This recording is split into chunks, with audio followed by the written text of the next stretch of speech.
जे ग्रामपंचायत कर्मचारी महासंघाच्या वतीनं आज 20,000 पेक्षा जास्त कर्मचारी घेऊन आलेले आहेत आणि राज्याचे नेतृत्व करणारे महासंघाचे अध्यक्ष प्राध्यापक तानाजी ठोंबरे ही ग्रामपंचायत कर्मचाऱ्यांच्या रास्त मागण्यांना घेऊन आलेले आहेत। हजारोच्या संख्येने ग्रामपंचायत कर्मचारी नागपूरच्या संत्रानगरीत दाखल झालेले आहेत। आपण त्यांच्याशी बोलूया की या राज्यातील ग्रामपंचायत कर्मचाऱ्यांच्या मुख्य मागण्या काय आहेत आणि आपण इतक्या मोठ्या जनसमुदायाने या कर्मचारी एकत्रित करून सरकारकडे कोणत्या दिशेने जाणार आहात।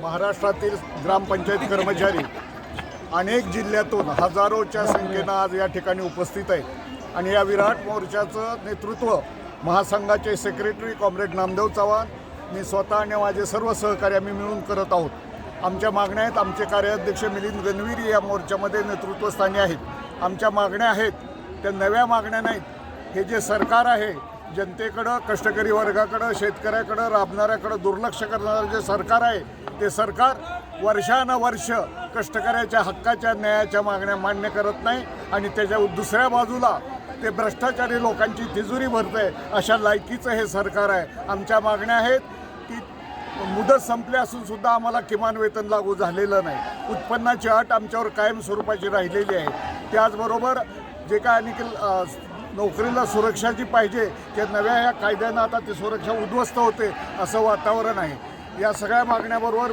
किमान वेतनाच्या मागण्याबरोबर कायम करण्याची मागणी आहे, पेन्शनची मागणी आहे, सर्व्हिस पुस्तकाची फार वर्षानुवर्षाची मागणी आहे, त्याचबरोबर प्रॉव्हिडंट फंडाची मागणी आहे अशा आणि 10% रिझर्वेशनमधल्या आमच्या कर्मचाऱ्यांना महाराष्ट्रातल्या अनेक जिल्ह्यामध्ये न्याय मिळत नाही।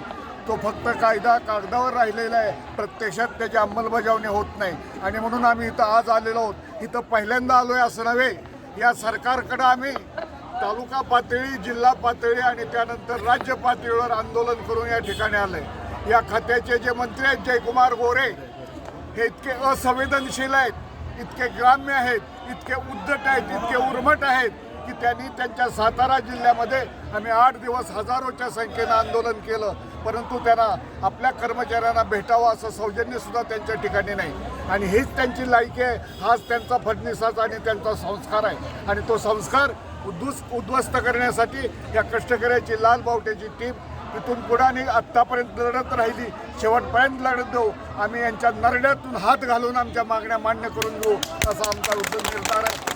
लाल बावटे की जय।